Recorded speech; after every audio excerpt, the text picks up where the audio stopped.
Hello friends, welcome to bliss cinemas. இன்னைக்கு நம்ம Tamil டப்பிங்ல நெட்ஃபிளிக்ஸ்ல release ஆயிருக்க IC-814 தி கந்தஹார் ஹைஜாக் வெப் சீரிஸ் எப்படி இருக்குன்னு பார்க்க போறோம். வாங்க வீடியோக்குள்ள போகலாம். இந்த வெப் சீரிஸ் பாத்தீங்கன்னா மொத்தமா 6 எபிசோட் இருக்கு. ஒன்னொன்னு 28ல இருந்து 46 நிமிஷம் வரைக்கும் போகுது. இது ஒரு த்ரில்லர் ஜானர் வெப் சீரிஸ். அதுவும் உண்மை சம்பவத்தை அடிப்படையா வச்சு எடுத்திருக்காங்க. இதுல அரவிந்த் சாமி, கரண் தேசி இன்னும் பல பேர் நடிச்சிருக்கு. இப்ப இந்த வெப் சீரிஸ் எப்படி இருக்கு பார்க்கலாமா வேணாமா, யாரெல்லாம் பார்க்கலாம் அப்படின்றத இந்த வீடியோல தெளிவா பார்க்கலாம். இப்ப இந்த வெப் சீரிஸோட கதையை பத்தி பார்க்கலாம். நான் ஆல்ரெடி சொன்ன மாதிரி இந்த வெப் சீரிஸ் உண்மை சம்பவத்தை அடிப்படையா வச்சு தான் எடுத்திருக்காங்க. கிட்டத்தட்ட நம்ம எல்லாருக்குமே அந்த ஸ்டோரியும் தெரியும் தான். 1999 டிசம்பர் 24 பாத்தீங்கன்னா இந்தியன் பிளைட் ஒன்னு ஹைஜாக் பண்ணப்படுது. அதுவும் குறிப்பா பாத்தீங்கன்னா அந்த பிளைட்டை ஹைஜாக் பண்ணி பல நாடுகள் டிராவல் பண்ணி கடைசியில ஆப்கானிஸ்தான்ல இருக்க கந்தார் அப்படின்ற இடத்துல தாலிபான் கண்ட்ரோல்ல வச்சுக்கிறாங்க. இதுல மொத்தமா பாத்தீங்கன்னா 191 பேர் இருக்காங்க. அதுல பாத்தீங்கன்னா 176 பேரு பேசஞ்சர்ஸ், அதுல 5 பேரு ஹைஜாக்கர்ஸும் கூட 15 பேர் ஸ்டாஃப்ஸ் இருக்காங்க. இதுல பாத்தீங்கன்னா கிட்டத்தட்ட 17 பேருக்கு இன்ஜுரி மட்டுமே ஆகுது. இவங்க அந்த பிளைட்டை ஹைஜாக் பண்ணி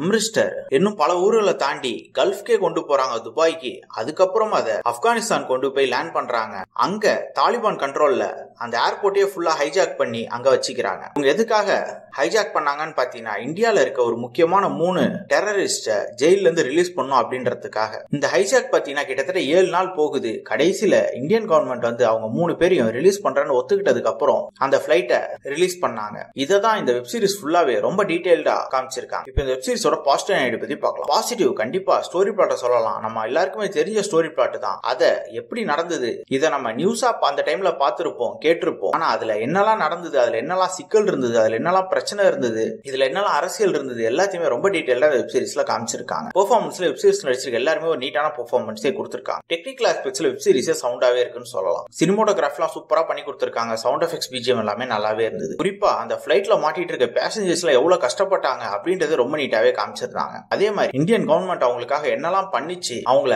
காப்பாத்துறதுக்காக என்னெல்லாம் பண்ணாங்க, அவங்கள காப்பாத்துறதுக்கு என்னெல்லாம் காம்ப்ரமைஸ் பண்ணாங்க அப்படின்ற மாதிரி எல்லாத்தையுமே டீடைலா காமிச்சிருக்காங்க. கிட்டத்தட்ட சொல்லணும்னா நமக்கு தெரியாத பல விஷயங்கள் இதுல அடங்கி இருக்கு. இந்த வெப் சீரிஸை பார்க்கலாமா வேணாமான்னு கேட்டீங்கன்னா கண்டிப்பா இந்த சம்பவம் எல்லாருக்குமே தெரிஞ்ச சம்பவம் தான். அதை பத்தி இன்னும் டீடைலா தெரிஞ்சுக்கணும்னா கண்டிப்பா இதை ட்ரை பண்ணி பாருங்க. எல்லோருடைய சந்திக்கலாம். தேங்க்யூ.